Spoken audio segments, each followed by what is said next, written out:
Carrington and Freddie Hendrix. Yes. We're here in the dressing room at the Blue Note.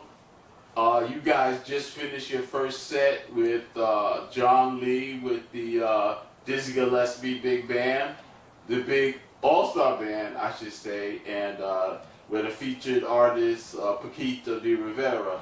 First and foremost, tell me what the experience of playing the music tonight of, you know, you played some Joe Bean, you played some,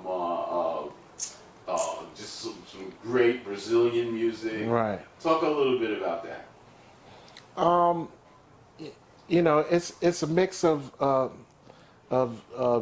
music from different cultures. So like Dizzy called it everything south of the border. So like Brazil, Cuba, Argentina, you know, all of these places. He liked playing the Latin side of the music, which ultimately is all African anyway. So, or some kind of derivative of African rhythm. So, you know, all a part of the slave trade and us, you know, being divided from one another, and obviously the drum stayed prominent in those places, you know, in Brazil and Cuba and Argentina and all of these other South American places and stuff like that. So it's a great experience, you know, especially playing with Paquito, who's a lifetime veteran, you know. Yeah. You know, being with Dizzy for a great number of years, and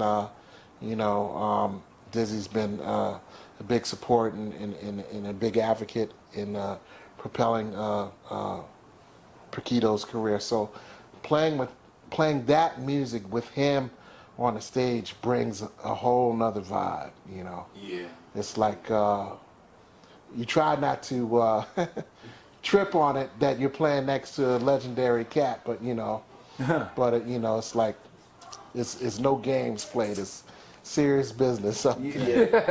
But the last couple of times I saw you, Freddie, you've been bringing the noise pretty good, man. Well, in yeah. In your own right, man. So I think you earned your spot on the stage with just about anyone. Absolutely. Yeah. I agree. I concur. Yeah. And Steve, you know, tonight, man, you played so wonderfully, but for the very first time I heard you play flute. And what was that experience like playing that particular woodwind instrument? Well, listen, man. Yeah, you have to respect every instrument you play, right? Yeah. So you got to put time in on all of them to have something. Now, I'm not no concert flautist by a long shot, and I would never say that. I can play parts. Yeah. Yeah. But it's another beast. You definitely have to respect the instrument and practice the instrument. Yeah, but you played it so well, and in the particular tunes that was played tonight, your playing really add to the essence of the music, and I was really impressed with hearing you say that. You know, on Saturday, both you gentlemen will be going to Philadelphia. Friday. On Friday, in fact. You guys will be going to Philadelphia.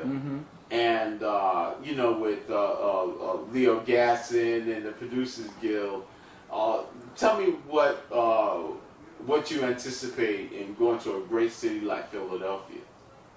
I mean, you know, that's a lot of history, right? Yeah. And that's a lot of masters came from there.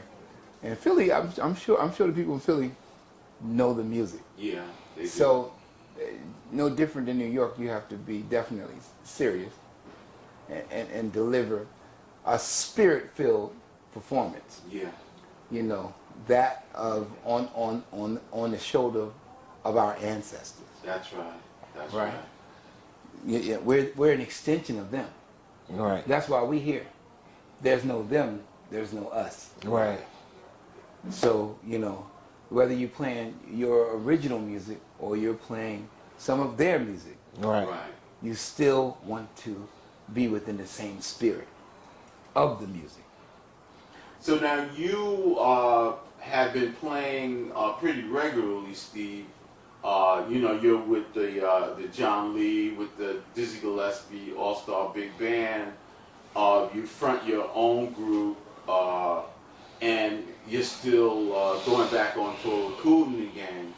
Tell me what that experience is like, being part of so many different aggregations, firstly, and secondly, playing different types of music. Well, every musical experience that you're in should help you grow. Mm-hmm. Because, music is a language. So each time you're in the Dizzy Gillespie legacy, right? Well, that's a language. That's a sound. That's a sound within itself. The Dizzy Gillespie legacy sound, right? Whether it's over top of Afro-Cuban rhythms, Afro-Latin rhythms, it's still a sound. And you can hear that when you hear those 2/5s moves, the way he used 2/5s on his bridge all the time. I'm checking it out more and more now. You hear that in Ninetenesia, you hear the same thing on what was that we played in the song we played, Toccata. Oh, Toccata. Yeah. That same 2/5 movement. Right. Yeah. The way he moves the 2/5s to get through the bridge to get you back. Right. You're hearing that same movement. So that's a language. Kool and the Gang got their own language. Right. Exactly. Because you do a 90-minute show with Kool and the Gang, and pretty much they go from one song to the next song, but it's really a basic core sound that you're dealing with. And after you've been up in the sound for a while, you can navigate more. You just need to be in the sound for a while. Right. It's kind of harder nowadays, right? Cats, they used to go on the road before they record, way back in the day. They would play their music for a long time. Right. That's why when they go record, the record was so killing. Right. Yeah, because they had them been playing that music for months and months. And they understood the sound. And I have to say it, I'm just very honored to be next to Freddie, who knows this sound very well. Yeah. So I'm kind of I'm really learning from Freddie. It's funny. I ain't look. There's no need to bull crap. No, I get this. You don't do that. You led me to my final question. You led me to my final question, which is towards Freddie. Right. And Freddie, I gotta ask you now. You've been playing with Steve pretty regularly. Yes. And I've been following you guys around. Mm-hmm. There is this synergy between you two guys, this creative synergy that's going on. You gotta tell me about that, and tell me how do you feel about that. Well, we're discovering each other. We're vibing with each other.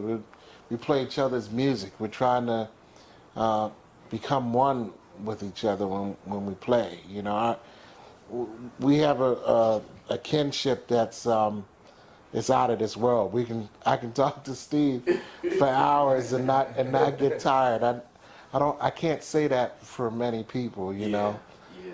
I feel very at home when I'm with him and when we speak and stuff, which we speak very often and for hours on end. It's not like 30 minutes or 20 minutes. We're talking for like 3, 4, 5 hours.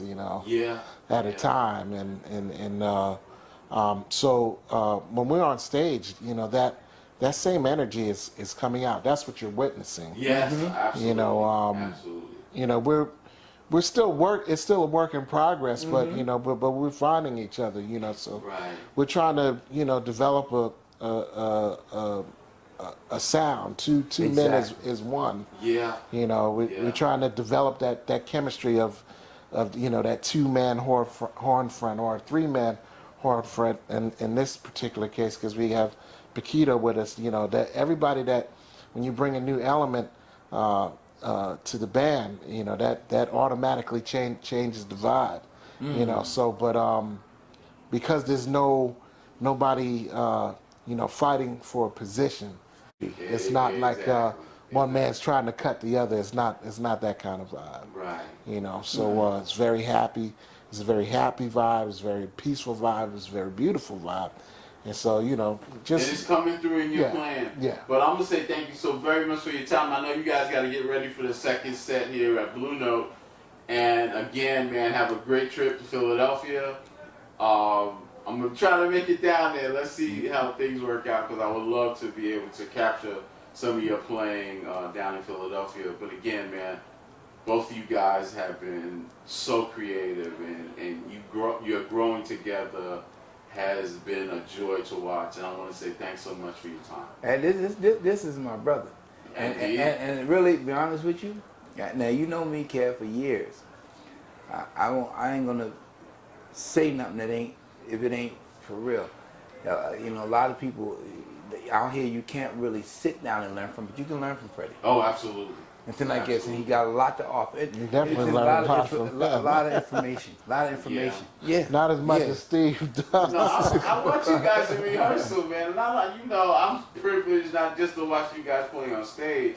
I see how you guys operate in rehearsal, man, and it's always a pleasure.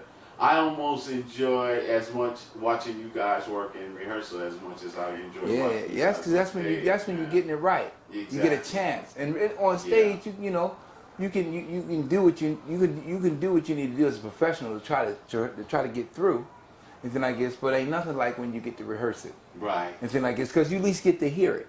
Exactly. You hear it together though, right? I mean, it's one thing somebody can send you a recording, but it's another thing when you actually play with people. Exactly. It's a different thing. Yep. You know, and that's because when I be trying to play with Freddie, I be trying to make sure I'm playing the right articulation so we sound like one horn. Yeah, we're just trying to stay in the tradition. Yeah. You know, Yeah. Bird and Diz, Exactly. Clifford and Exactly. Sonny, you know, Exactly. Freddie and Joe, That's right. or Joe and Woody, you know, Joe and Kenny Dorham. Hey you know. man, I'm gonna tell you, I was talking These all, with you know. Donald Harrison, and for the very first time, he was telling me about his relationship with Terrence when they had their group together. Right. And he said, you know, I was learning from him, he was learning from me. Right, that's you know? right. And I see that with you guys. Yes. And it's a joy being on the ride with you guys. And again, thanks so much. Absolutely. Yeah, thank you.